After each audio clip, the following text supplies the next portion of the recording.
Jay, and here we go. We are getting into spring. We're getting into the nice weather. Soon we're going to be Finally. broadcasting from outdoors instead of indoors because I plan on I would love that.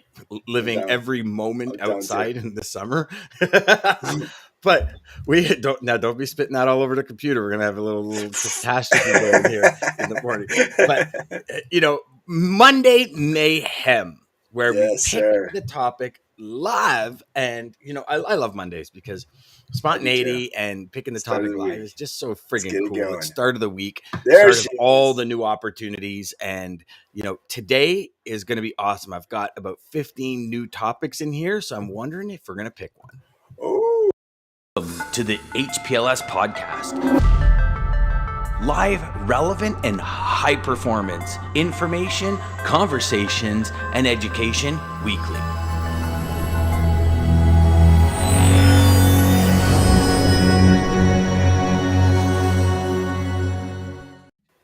What? Good morning, Lisa. yeah. Happy Monday. Jeff says morning. And then he's morning. Morning.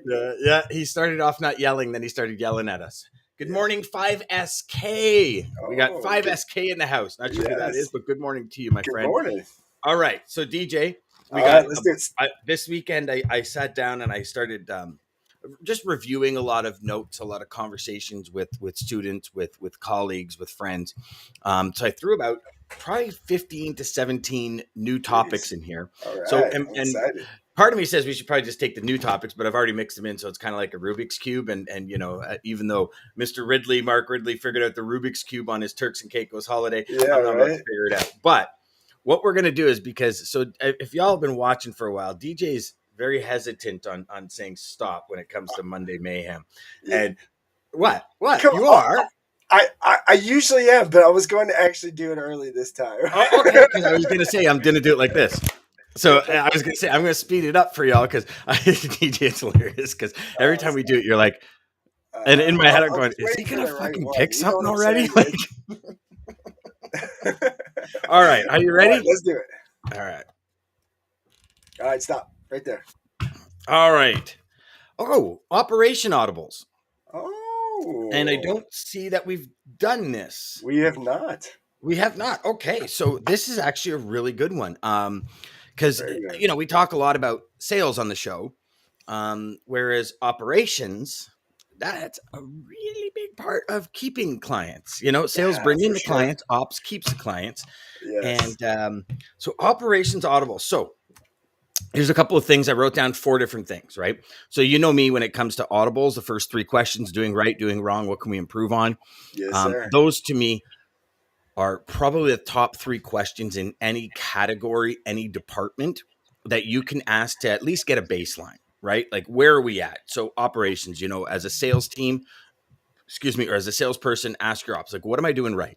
Yes. What am I doing wrong? And what can I improve on to make your job easier? Right? Yeah. Then number 2 was take action within 24 hours. Update clients on actions and timelines, and review. I put 14, 30, 45, and 60 days. So pretty much like every 2 weeks or every month or every 2 months or every, that kind of thing. Yeah. So we'll dive into it. I'll let you start with it, and we'll kind of run from there, brother. Okay. Yeah. No, well, so obviously the structure, guys, if you heard what he said, it's the same asking the questions of the ops team asking the salesperson as you would the salesperson ask your client. But really communication with him explaining that communication's key, especially if things are not going right. Don't hold it in. Operations team, I've had that. I've seen it. I've seen it firsthand. So I did not, first brokerage I was at, I guess I wasn't cool enough or didn't make it long enough to have an LC or an assistant or an ops person. So I did all of the ops. I've pretty much done all the ops until just recently. But so I'm very familiar with the ops and how it really is. It's so sales is you kind of telling them what you're going to do, and ops is you actually doing it. So DJ, you brought up. Sorry to interrupt, but you brought up probably one of the biggest points when it comes to sales ops. As a salesperson, you typically do your ops to start, Yeah. right? Until you get enough GP in under your belt, Correct. where a logistics coordinator, an ops person, an ops team. So there's a big thing when it comes to you doing your own ops versus somebody else doing it. They're never going to do it the way you do it. You're always going to think they're not doing it as fast as you do it. And the reality is, no one is ever going to do it to the level that you do it or that you perceive you do it at. Right? Ever. I agree. I Right? agree. Like, Yeah. never. If you are a salesperson and you move into a manager position and somebody else moves into your position, they are not going to do it the way, quote unquote, you did it. Right? Yes. So that is the first part that you must be able to get over. Like, you must, or else you're just going to drive yourself nuts. It will eat you alive. Yeah. Yeah. Oh, yeah. I mean, and I remember I've seen it. vividly. I've seen it. Oh, vividly. But think, Oh, man. when you did get your ops, right? Because you were in the position where you didn't have ops, and not that you weren't in that cool kid crowd. You just hadn't built up the business. It's just what it is. Exactly. But when you do, it's like you're so excited to get them, and then within a week you're like, but then you're so "Holy shit, scared. this is driving me nuts," because they're not doing things either to the speed, to the caliber, and if you're in ops, when you get that second ops person in and you have to train them, and this is one thing that so many people, I'm going to say, don't realize or maybe neglect to put ahead, is when new ops people come in, when you switch from a salesperson and giving your ops way, there's always an increased workload. Always. Like, if you have a head of ops and you're bringing in a second person, that head of ops has more work to do because they're training. And how many times have we heard, "Oh, just give it to me, I'll just do it." Yeah. Oh, yeah. And it's not helping. But what we do, we do. Delegation is the key. You have to learn delegation. But there's a ramp up period. Yes. And you see, and one thing that I've seen in my personal career, and I'd love to hear about you, is a lot of companies, either from a lack of personnel or just from a lack of desire to spend the money, or let's call a third one, call a spade, salespeople shooting BS out their arse, that they're going to land all these accounts and they don't. Yeah. The investment in ops is not pre-business, it's post-business, which creates a whole other whirlwind of challenges in our ops teams. And so if you're in that position where you're in a position of growth right now, or you're in a position where, like, you're going bonkers because you want to grow, your first thing to do is look at the ops. Because if you sell, and I vividly, man, I've seen this so many times. It's like we land an account and the volume comes in so heavy. Yes. And even if that volume is 10 loads a week, or 5 loads a week, in today's market, 5 loads a week in a new lane that you're not sure about could take hours every day to complete, to book, to make sure they show up, to retrain, reorganize with your suppliers and get everything hands down. Just to get on the same page as your suppliers. There you go. Perfect way to say it, DJ. And that takes time out of what they're already doing. So if they're already stretched to the brink, you've just snapped that line. Yes. And it's one account. And if you've got 5 more in the pipeline, it's tough. It's tough. But so there's that part of it, right? There's that initiating part. But then there's sales audibles. Yeah. And the operation, audibles is done consistently. Mm-hmm. And it's done, I say a minimum of every quarter with your team, and say, hey, listen, as a sales team, as a salesperson, how can I make it better? What can I do? What are we doing right? What are we doing wrong? What can we improve on? Mm-hmm. And the second part of this is, within 24 hours, get it done. If you say to an ops person, "Hey, I want to put this or what am I doing wrong?" And they're like, bang, bang. You're like, "Okay, listen, I'm going to fix that." Within 24 hours, put something into place towards fixing it. Because again, we're human. If somebody comes to me and says, "Dan, I want to make your life easier. What am I doing wrong?" And I say XYZ, and 2 weeks later they haven't implemented XYZ, how does that make you feel? Right? And yes, DJ, you and I both know, right?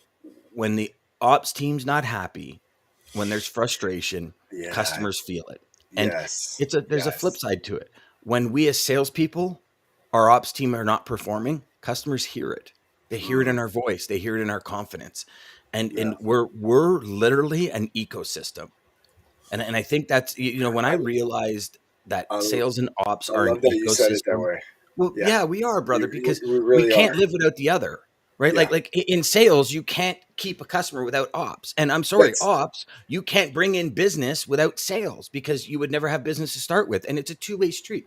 And there's always been team. this, We have to remember sales in the end, operations, it's a sales team. marketing. I mean, it Yeah, literally is a team. it And is.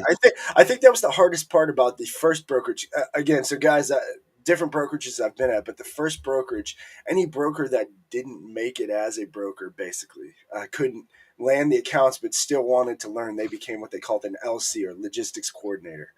And I think that was part of the disconnect was, there's that ego, the sales reps who could make it thinking, oh, well, this guy can't make it, just do my, and it's like, you Oh, hold can't on. do Whoa, whoa, that. whoa, whoa, whoa, whoa. Hold on. So you mean to I'm just tell me telling at you, the place this is the way it at the is. place you were at, people that Uh, couldn't make it as a salesperson went into ops? yes, that was their opportunity. So if they did not, they liked doing the ops work, doing the covering the trucks, the check calls, all of those things that the ops team does, they were allowed to then get like a smaller salary, join up on a team of another broker, and then the broker would pay. It was still paying and You still know what? covering them. Yes, I've actually seen that. Yes, Yeah. where they think, And, okay, and, you know and what, I you're think just that's where not the making. disconnect was a lot, was because Mm, it was the arrogance of some of the reps, and that kind of thing. But it's, again, you have to brother. remember, the ops team is crucial. They're your team. They are part of.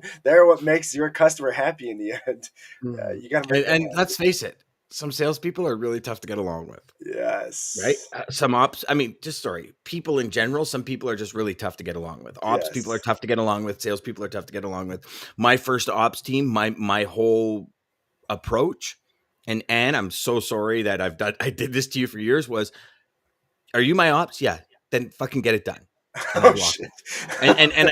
And no joke. Listen, I mean, I've seen it, so I know. I've seen that. yeah, Yeah. as I was- embarrassed as I am about it, that was my attitude. And as I say it, I'm just like, I'm actually shocked at myself. But I had that ego, but 18 years old, doing really well in exactly, the younger business. It younger was like, sales. I was going to say you were yeah, younger, and I'd say we. yeah. It's like the trail of a salesperson. You kind of like, you see that. Oh well, I think I have to be this. Andy Paul said it best in his book. But yeah, I think I have to be this fast talking, shady douchebag to be a good salesperson. No, Hmm. you don't. You just have to Hmm. help people. That's it. Hmm. But yeah, it And was. yeah, oh yeah, yeah. Oh, And if you ever watch any of these, I apologize. I am so sorry, but yes, it's that I pay your salary, right? Sorry, I apologize. In the company I was at, we paid a portion of the ops salary. yes, yeah. And it's Same like, thing. I pay your salary, Yeah, just do what I say you need to do. And that's almost like there was I wouldn't allow them to have a voice. I wouldn't allow them to have, and now I'm like, bring your ops team to your sales meetings. Like, they yes, add such a huge piece of the puzzle. And don't right. get me wrong, Total brother, I mind still shift. I still have business To- right now. And I still operate under the assumption the ops team knows what I'm talking about. Right. And just like 2 weeks ago, had some new lanes come up. I'm like, hey guys, da da da da da, and it email comes back. It says, hey, like, what kind of equipment? What? And I'm like, shit, sorry, man. I should have realized that you, I'm not the only salesperson here, and my business is spread out amongst a bunch of companies. You might forget, so I should probably put the information, because again, I don't want 9 emails back and forth about yeah, the same thing. Like, can we not get it accomplished in one email? You know what I mean? I see some massive I see comments some coming in great here. So, comments. okay. Yeah, let's throw these So, in. so Lisa, so first things first. Joanna, happy Monday. Hey, happy Yes, Monday, absolutely. Joanna. And then Lisa says, things happen for a reason, right up my alley. Uh, This is exactly what I need to hear. yes, good, good. Thank you, Well, Lisa. Thank you. Sending a how are we doing survey to your customers, asking hard for questions for your customers to answer is the best way to improve relationships. 100%. agreed, And you know agreed. what? Asking that of your team as well. I think Like, yes, it goes both beyond yes, the ops. Ask it salespeople of your accounting. and your ops team. If you 100%. have an ops team, Yeah. make that conversation. Treat them like your clients. Watch Yeah. out, watch out, Well, watch out. Things they change. all are. Like, so here's the thing. If you're a manager, every single person in your department, your accounting team are your customers. That's the way you have to think about it.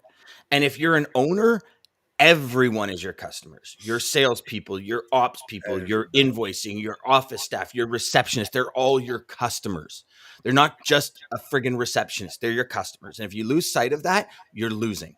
That's all there is to it. And you know what? There's a lot of people out there that lose constantly, but they put really good people around them that believe in that. Yeah. And so they don't necessarily have to have the belief. All their other people have the belief, but everyone is your customer. Everyone in your business is your customer. And once if you treat everyone like your customer, huge. Lisa says it took me years to get to the point where I could pass my baby along. 100%. Yes. Lisa, it is like your baby. It really is like, but that's a business. I think that's where business owners even get stuck in this. I created this and now I'm here, but oh man, I'm so scared you're going to destroy it. No, you just have to have faith and really just keep that pulse and keep the communication. Communication's key. The number one difficulty for a salesperson is letting go of the business. Yes. And I'm not saying losing the business. I'm saying letting go of the business. Yeah. Letting go of, like Lisa said, years to get past the baby along and to be fully removed. Like as a sales rep, there's levels, right? So yes, I'm not in the day-to-day, but I still get the emails. Yeah. And then I dig into the email and I start calling ops, asking questions, and ops is like, just let me do my job. Just leave me alone. Let me do what I need to do. Stop. And that's the thing, right, DJ? There's this very fine line. Like it's as thin as a razor's edge between micromanaging and pissing everybody off and being on top of things. Right? That finger on the pulse. Trust. Listen, you push just a little too hard and you cut that pulse off. And then once you micromanage, you're in a world of hurt. Because it's funny, you could be the best manager on the planet and then you micromanage for like a week and nobody forgets to micromanage. Game over. Right? It's crazy. And then it takes so much longer to get back to where you are. So you're absolutely right, Lisa. It's the toughest thing a salesperson can do is pass off their business. Neglect to push ahead. I'm fearful of the second ops person. So yes, Lisa, you just got to trust your first ops person. That I would say that's the key, right? I mean, if you trust them enough. There's a couple to it, right, DJ? There's a little bit more to it. And the reason I say that is because, if you're at a company and you get a second ops person, like they've hired, they've vetted, they've done all this. Lisa's an agent, right? So your concern as an agent is you hire, you don't vet properly. They take the information, they leave. There's always that concern. My suggestion would be to anyone who is that, look to somebody right? Like look at somebody and say, okay, do you have a friend? That's who I went to actually. Yeah, go to your corporate. Ops guy is, go to your corporate and say, is there any ops people or any sales people or anyone that is not happy where they are, that they might want to change departments or go to a new agent or whatever. I've always started with people I knew. Like even when I was in corporate and the company was hiring. Yeah. And I'm like, okay, I know people in ops that I think would be really good for these projects or these customers. I'd go out and talk to them. And then I'd go to my manager and say, hey, like, listen, I know you've been having trouble finding people. I found somebody that and it worked great. It worked great. There's a way around it. And I understand that fear because, our industry for some reason is like crippled with fear and secrecy. I know companies that are like, we've signed NDAs and it's like, we're going through, we're trying to do projections and I'm coming in as a consultant showing them projections. And it's like, okay, so what is this? Well, click and the screen closes. And I'm like, what are you doing? They're like, well, it's sensitive information. I'm like, I signed an NDA. Like, okay, obviously maybe I need to work on me being more comforting to you, but it's like the paranoia in our industry is insane. It's terrible. Insane. And Lisa, I can share, if you're serving those customers and you're not gouging them from a profit perspective and you're doing everything you need to do to service them. I mean, listen, whether this person has inside information or not, somebody's calling your customers every day. Yes. Like that is salespeople we need to understand. I'm so glad you brought that up, Dan. It really, Lisa, it comes down to the relationship, guys. This is where, if you're a transactional person, if you're a transactional salesperson, just trying to move freight for these people, you're going to lose them. But if you have that relationship, don't worry. I mean, I had it.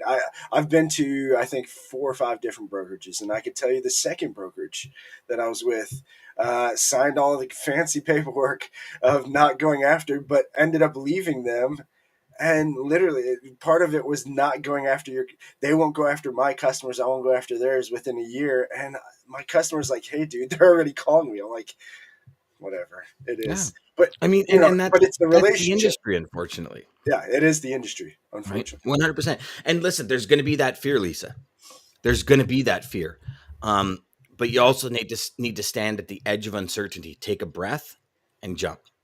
Because it could be the greatest thing. It might not. Yes. And there's also another thing I say, hire fast, fire faster. Exactly. Right? Yeah. And even if you hire them, they don't work out, get rid of them just as fast. Yeah, faster. Be methodical in your hiring. Don't just hire the first person off the street. Trust your gut 100%. Start a process. It's not as if any operations person is going to dive in on day one and start analyzing rate structures and it's like, okay, there's a process, right? Start calling this lane, we need this rate, get me rates. And they're kind of moved in slowly. By the time you'll know exactly if it's the type of person or not in order to move in, right? Yeah. And then, before you do that, go to your main ops person and what are we doing right? What are we doing wrong? What can we improve on? Because you don't want to bring a second person into a mess. With any bad You want to bring them into a structure. No unfinished business. I agree. Exactly. Nigel, our man from overseas over the pond. Stability of account this is a lot easier when success criteria are set above. Everyone knows where they need to be. Always work on the next agreement. I love that. Love that. I think that is, absolutely. And it's that process where if you as a salesperson with your ops team hand in hand are working towards that better goal, oh man, like that synergy just is awesome. Right. It's awesome. That's that moment. Yes, it really is. Come on, it really is. Busting out the moment on Monday morning, brother, before 10 o'clock. I love that. Hayden says, woke up in a rough mood, open LinkedIn to catch Dan and DJ, mood enhanced. There we go, brother. Yeah, thank you, Hayden. Hey, you know what? That mood might have been caused by all that red meat y'all was eating on the weekend. Oh, man. I don't know if y'all saw that, but man, that looks so good. He had that smothered in soap. I'm hungry now. I'm telling you. Thomas, good morning, brother. Salespeople can talk themselves out of a sale. 100%. Salespeople can talk themselves out of their ops team believing in them. Yes. Like, forget a sale. Here's the thing is, let me ask you this, okay? It's kind of a loaded question. So everyone out there, think of the answer to this. What's more important to you, sales or ops? Honestly, for you, are you asking me? No, I'm not. No. Okay, I didn't know if you were asking me. You said everybody else. I was waiting. I'm saying, DJ, I need your answer on this. What's more important, sales or ops? Are you asking me? No, ops is most important for me, just because. That's the experience that you're giving the customer. So, like, the sale is just the beginning, but really, the relationship and actually the fun parts are the ops side of it. So, yeah, I think that's when. So I agree. Ops is more important to me. Ops is way more important. Without ops, I can't make a sale. We're screwed. It doesn't matter how many sales you have. No. You can have 1 million, but if your ops are shit, like, you're done. And here's the thing. Selling your ops team is way more difficult than selling a customer. And, I had my ops team. I remember I had a team lead. She was spectacular. And I remember saying to her, when you have free time, why don't you try making some sales calls? Right. We can throw some commission your way and do everything. She goes, I can't do sales. I go, Sherry, you're like one of the best salespeople in here. She goes, what? I'm in ops. I go, no, you're selling all day, every day. And I go, you might not think of it because you might not, like, she wasn't. So she did, but she wasn't at the point where she was like chasing trucks all day. Like, she dealt with more of the the dedicated accounts and manage the team, right? Yeah. And she was like spectacular. Like nothing got by her, which was the best part about it, right? Like somebody would say, "Oh yeah," she's like, "No, hold on. 10 conversations ago, that wasn't what you told me." And just like smart as a whip. And she would be the one that would sell all the strategy, but she never realized it. And to me, that said something to me, because as an ops person, you are like the backbone, the engine, and the transmission of the vehicle. You're what makes the car And without go. any of it, it don't run. It sits on blocks, and it gets its rims ripped off, and it gets used for parts. The sales team just brings the passengers to the boat. You got to get it moving. 100%. And that is key for every salesperson to understand. And when you do understand that, and when you live in your business, that ops is super important. It will change your business, because happy people perform better. And when people are respected, admired, and know they're worth something. Yes. And trust me, everyone, I'm so glad you said that. Now, everybody who does have an ops team, send out a message this morning.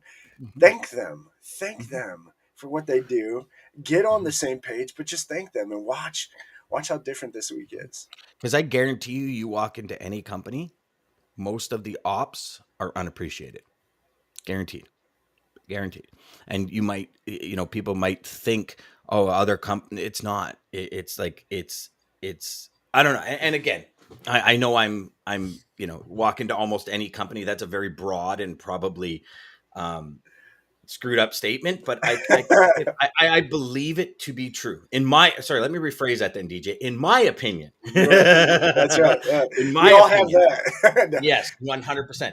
So Thomas says, rated PG conversation. Yeah, right there. Yes, sir. Lisa says, it took me to have my own baby Kelsey to do it. Yes, because that's when you had to let go and allow somebody else to manage that business day to day when you had a baby, because you had priorities. I'm not fearful of that, though. It's more fearful of myself and ability to do it. So you have the ability to do it, Lisa. I know you personally. Let's call a spade a spade. You need to get out of your own way. You have this ability, and you and Chad are going to rock the hell out of this shit. You guys are killing it. You just got to allow yourself to do it. And just, again, walk to that edge of uncertainty. Take a breath and take the step, because it's going to be the best thing you've ever done. And you know what? I feel it, because I'm at that crossroads in my business. Where it's like, we need people in the business, and it's like, you're piecemealing everything, and you're hoping it all comes together. And that's what the next phase for me is that complete ecosystem in my business, to be its own ecosystem and create and generate everything inside the company. And that's what you need to do. And you guys both are at that position. Excuse me, Lisa, you need to make a move, and you need to make it now. And it's going to be the best move you ever made. Will it come with challenges? Sure. Everything comes with challenges. Every piece of growth comes with a new challenge, but that new challenge is actually a new opportunity to grow and to be more, do more, and achieve more, to make better choices. And that's the best way I could put it. Lisa says, I know, that's crazy. Laugh out loud. Fearless.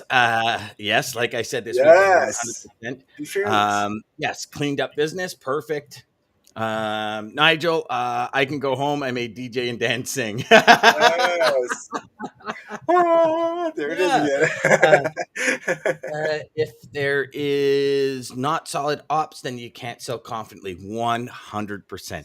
Like, think of how many times we've had ops problems, and we go to make a sales call, and we stop. And we're like, man, for some reason, I can't make any sales calls. And in your head, you're going, like, even if I made a sales call and I closed an account, fucking ops wouldn't be able to do anything with it. Don't think that. Oh no, you need to fix this before you make that next call.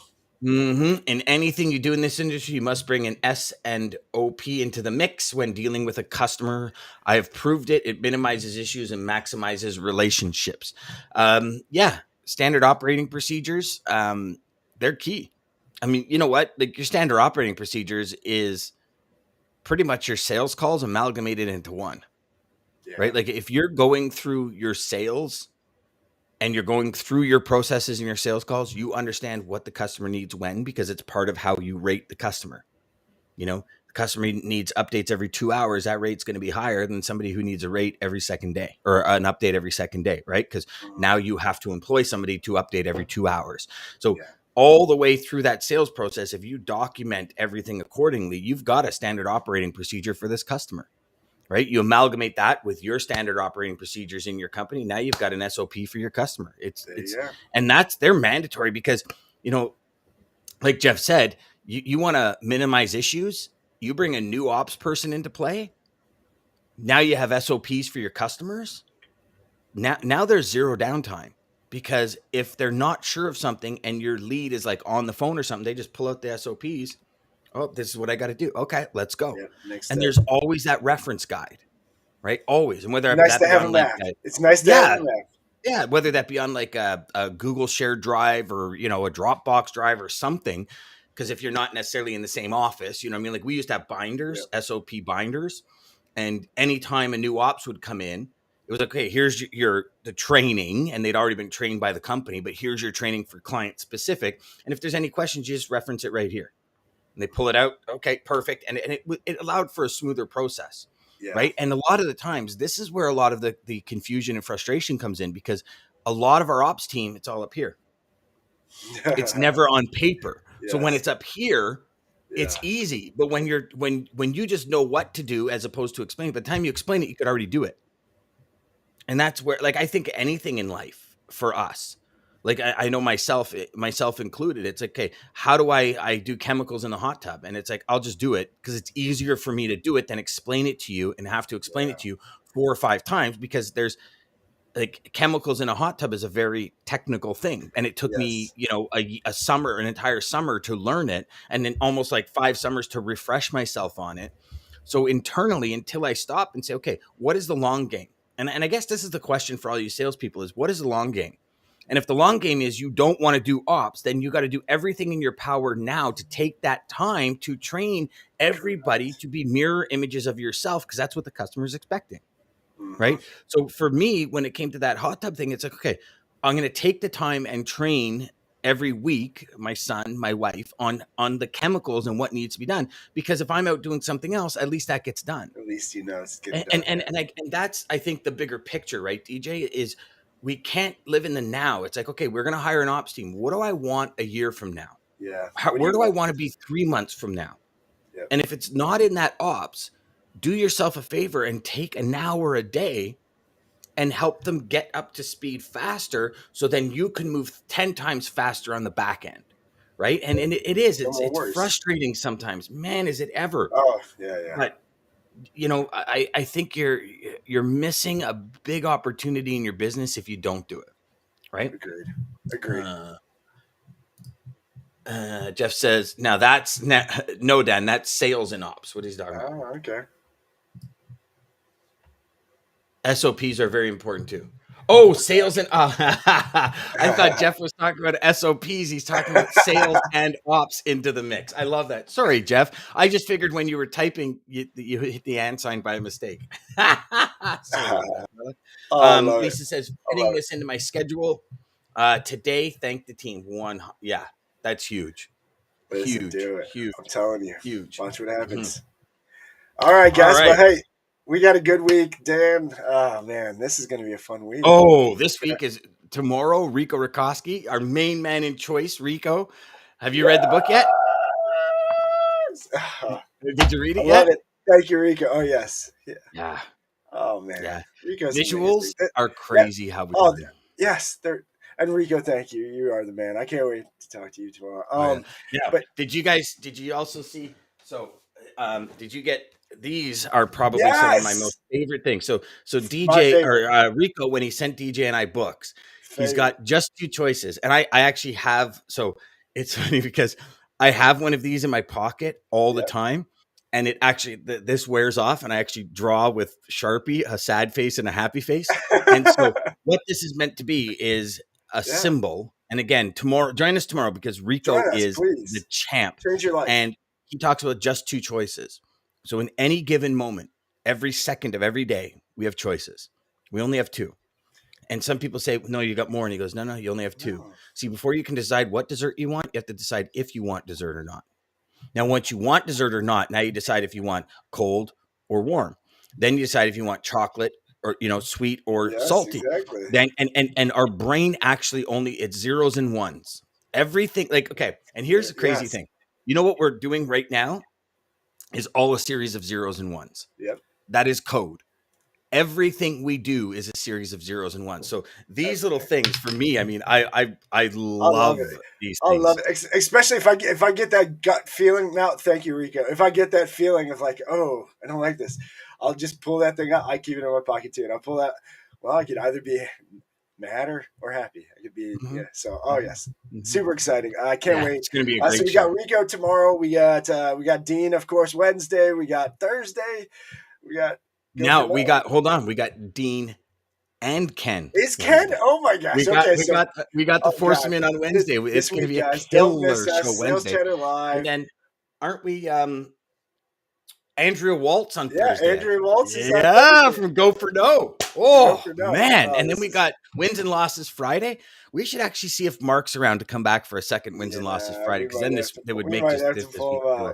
Yeah, we got some serious stuff happening this week. It's gonna be a fun Reserve week, the time, 9 to 9:30 daily for the show. That's right, 9:30 Eastern Standard Time. Join us if you want to start your week right, start your day right, and just get on the right page. Dan, you're not going to believe this. I swear, I had this one picked up already too. This is okay. So go. And it's called synchronicity, brother. I did not know if our talk was going to go this way, but it did.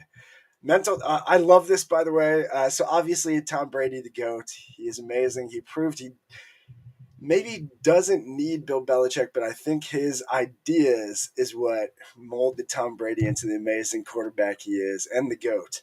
But this is a quote from Bill Belichick. Mental toughness is doing the right thing for the team when it's not the best thing for you. Remember the team, guys. It's all about team. Thank you, team. To the HPLS podcast. Live, relevant, and high performance information, conversations, and education.